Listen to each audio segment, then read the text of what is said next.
Good afternoon. Thank you for having us with you today and giving us the opportunity to report on the beginning of school and many of the things that we'll be doing and working with this year throughout the school year. I'm Charles Edmonds, Director of Schools, and several of the directors are with me today from the central office, and they will be giving some information shortly. Today was the first day of school, and it was a smooth beginning. As to what we've been hearing so far, things are going well. We're still trying to see what class sizes are and make sure that we're within our pupil-teacher ratio, and I think we will be. I know Ms. Finch has been working on that. It's been a short summer, been a little different for us in the central office as we had to move the main part of the central office, and we are now located on the second floor of First Tennessee Bank. The central office annex remains behind the courthouse next to the county mayor's office, and we have some other individuals who are working out of other buildings, but bear with us, the public, as you try to find us and deal with educational issues. But you can find the main office on the second floor of First Tennessee Bank. Education is a big business in this county, and I want to spend a few minutes talking about how big it is and giving thanks to those constituents we have out there, particularly our taxpayers, who provide the funds to support our school system, to our county commission as a county legislative body for the funding we receive, and to our Board of Education for all the support and help and guidance that we get. And we're hoping to have and striving to have the best school system possible, and we feel like we have made great gains. Talk about our school budget. Our budget now is around $60 million. The general operating part of that is about $52 million. Federal budget funding is about $3,900,000. Food service is about $4,340,000 a year. So you can see it is big business, and it involves so many families and most of the people in the county in some way, whether it be as a parent, taxpayer, or whatever. We have some 1,180 employees. 560 of those are certified teachers, basically, and of course we have over 500 support staff members. We have 13 schools. We operate 70 school buses transporting 6,650 students a day. That is a lot of transportation. We have many children who ride in automobiles and some who use both. So on an average count, we would transport some 6,000 plus students a day. Total student enrollment is approximately 7,500. We continue, I think, to hold our enrollment steady with a little growth, and obviously our funding comes from the state based on the number of students we basically have enrolled. So enrollment does affect our funding. Food service is a big operation in the schools. We feed more meals than any place else in the county, of course. We feed approximately 6,900 meals a day, and that's breakfast and lunch. And we have, I think, a very good program there. I'm very happy to be in the school system. I've been here, this is my 6th year now. I've worked with a lot of good people. I think I'm very fortunate in having the best support team as far as central office employees. We have great principals in the schools. Our teachers are doing a good job. I think we have the overwhelming majority of our employees, whatever their position might be, I think are outstanding employees. So I feel blessed to be providing leadership to a school system that is the quality that it is and has the quality of people that I have to work with. I want to thank the Board of Education especially for the provision and leadership they provide and for the support they give us as we try to improve our school system. And again, a special thanks to the County Commission, our county legislative body, for helping us be able to fund some projects. We have had an opportunity over the last few years to address some capital needs, and in the process of just finishing up our high school, and hopefully within a few weeks we will have the main high school building pretty much completed. We hope to have Building 8 completed by the December break for Christmas, come back being able to utilize that building second semester. At this time, I'll stop and we will take time for our directors of the departments to address anything they'd like to and make any comments or points they'd like to. Thank you. My name's Jamie Johnson. I'm the Student Nutrition Director for the schools, and we just wanted to let you all know how grateful we are to have the children back in school, and we're ready to feed them breakfast and lunch. We've had one change. We have received a waiver for our whole grain biscuits, and we will be serving regular Southern biscuits for breakfast and some of our meals at lunch. We're very excited to be able to do that this year.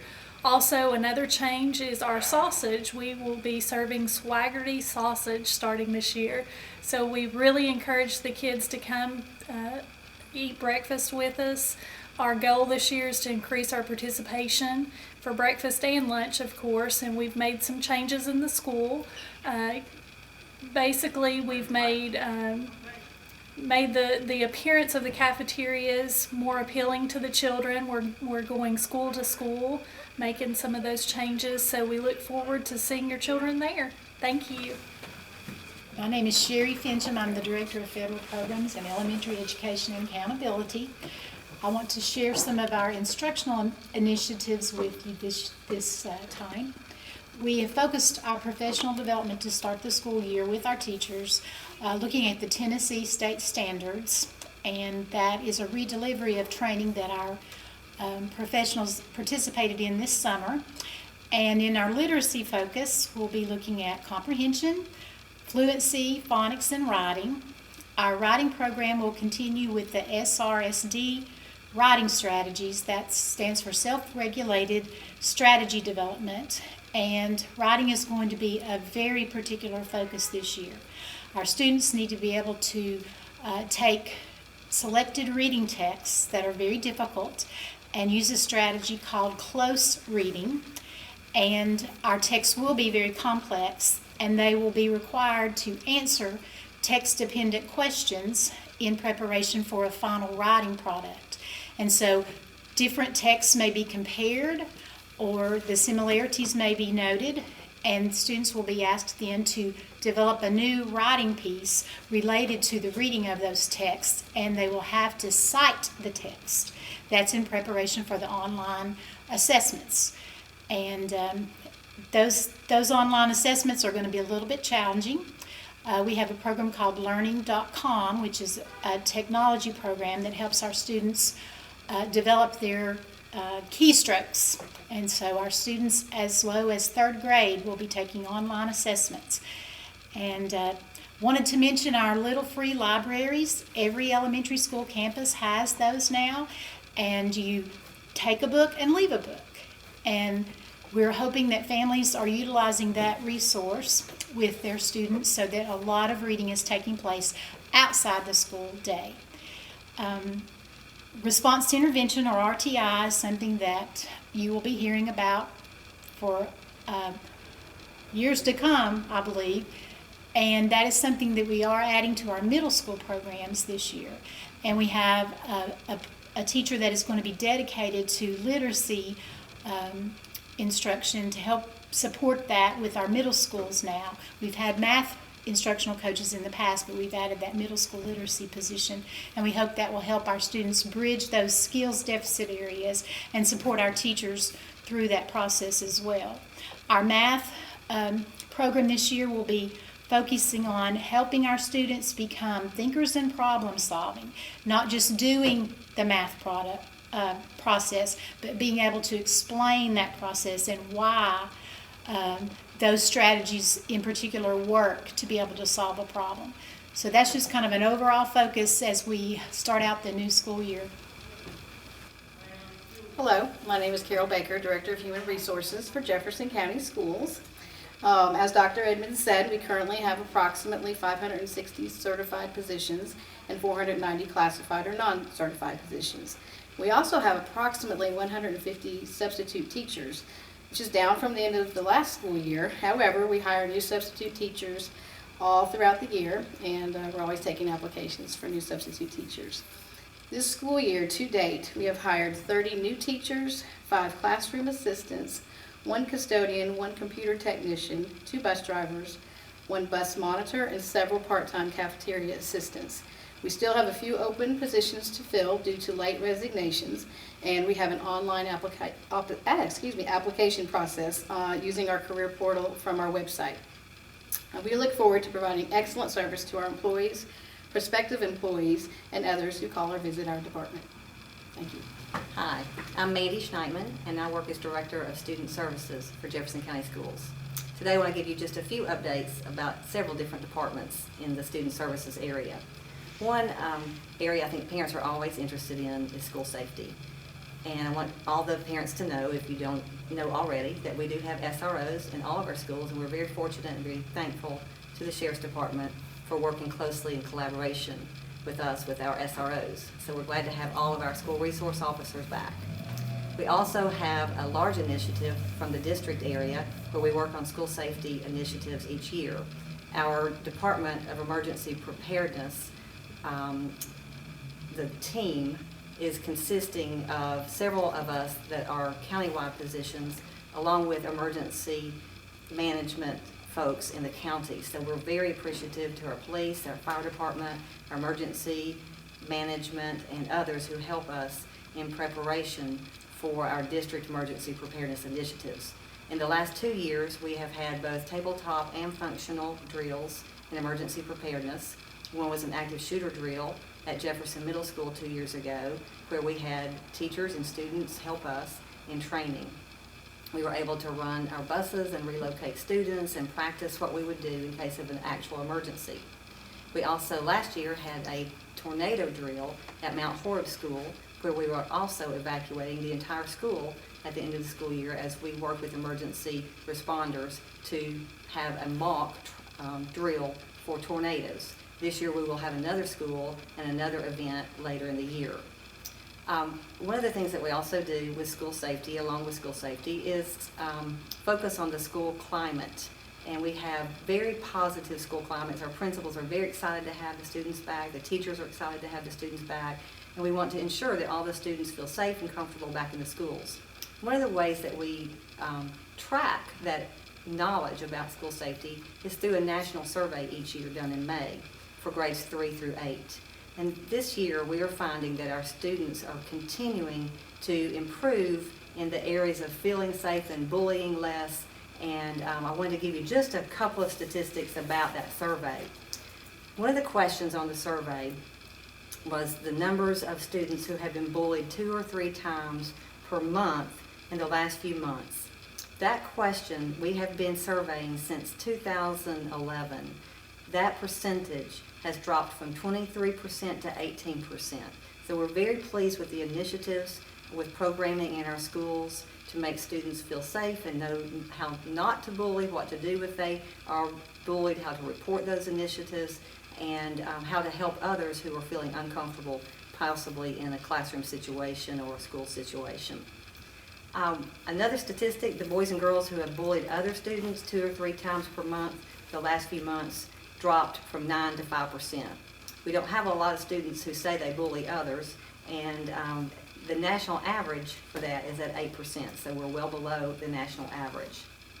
Ways of being bullied is one of the questions that we look at. Verbal bullying has dropped for our girls from 28 to 19%. Our boys have dropped from 25 to 19% since 2011. Physical bullying, girls report at only 7%, boys report at only 11%. 0 students reported sexual bullying last year, any kind of bullying that had some kind of sexual harassment. And our cyberbullying, our boys reported at only 4% and our girls at only 5%. One of the areas that we really try to grow are what we call the bystanders, those students who are looking at other students if they see something going on and they want to intervene. And we are at 25% of our girls and boys who say they know exactly what to do if they see someone else that needs help and support. One of the best statistics I wanted to share is the adults who intervene. This question asks, do you believe, this is to the students, that your adults will often or almost always intervene if they are told or know of something that that might be related to bullying. 59% of our students reported that they knew the adults would intervene. Empathy is another area that's up at 90%, where our students know that they want and they have the skills to support others. And one of the areas that we do want to improve is called social isolation. These are students who feel like they have no friends or maybe only one friend in the report. And we have about 7% of our student population in grades 3 through 8 who say they just don't have a lot of friends. So this is an area that we're going to work on to be sure that all students feel that they are supported with their peers. Another area that I wanted to just touch on is our Aspen Student Information System. Parents, I want you to know that you can log in to the student, what we call the student portal, through Aspen from our website, using your student's first name, then a dot, last name. First name, dot, last name. And the password then is the student lunch ID number. And there you can see your student's attendance, their grades. You can see assignments if teachers have posted assignments, and other information about the student. Be sure to send in any changes in telephone numbers or any other changes in address this year on those information forms so that we'll have the correct information. Tennessee Promise. Parents of seniors, be sure that you're aware of the meetings that will be upcoming this year regarding Tennessee Promise. Those are last dollar scholarship monies for students who might want to go on to college, post-secondary, 2-year, or technology schools, or community colleges. So be sure that you're very well aware, talking to your counselors in the senior meetings this year about the Tennessee Promise. Also, our adult education. I want all of our community to know that we do have adult education where the adults can go to school and work on their GEDs. There's a test called the HiSET. It's the former GED test. And if you qualify, you can take that for free. I'm going to give you a phone number for that, 397-9385 for more information. And my last little commercial is for our Family Resource Center.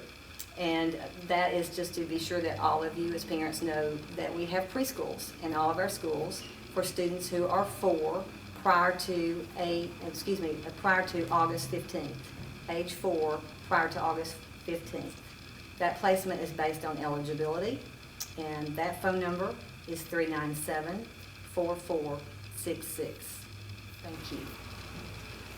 Hi, I'm Dominique Davis. I'm the Director of Secondary Education and K-12 Assessment. I'm just going to share some celebrations that we have this year based on our test scores from the last school year. We are so excited to announce that our high school was designated a 2015 reward school. That means that they were in the top 5% of the state schools with their TBOS composite. Our English 1 scores at our high school ranked first in the state with TBOS, and our algebra was 8th. Our biology and plan scores were in the top 10% in the state. Maury Middle School ranked 10th in the state in math out of 631 schools, and their Explore composite was 8th, and their reading language arts and their Explore subtests were all in the top 10% of the state. And Dandridge ranked 21st out of 1,071 schools in reading language arts. That puts them in the top 2% of the state in our reading scores. For accountability, we have, as a district, we have goals that are set, annual measurable objectives. There are 11 objectives set for our district, and we met 9 of those out of 11 of those achievement targets, so we're very proud of that. And we saw a 5% increase in our math scores all across all levels of math. So those test scores were based on TCAP, the test that we've been taking for several years now, and we are now making a transition to the new assessments called TN Ready. These tests will be taken online. We'll assess grades 3 through 8 in math and reading language arts. In the high school, it'll be English 1, 2, and 3, Algebra 1, 2, and 3. They will now be adding geometry as one of those tests that we are accountable for, and as well as biology and chemistry. Social studies and U.S. history will also be online, and it will include a writing portion to that test. Our science test will still be TCAP. It'll be paper and pencil for this year. Our students will be practicing on a site called MICA and another site called MIST, so you may be hearing your students talk about that. For more information on the T and Ready test, there's a parent guide on the website. You just link on T and Ready on the Jefferson County website, and it'll take you to all of the information that you need to know. Thank you.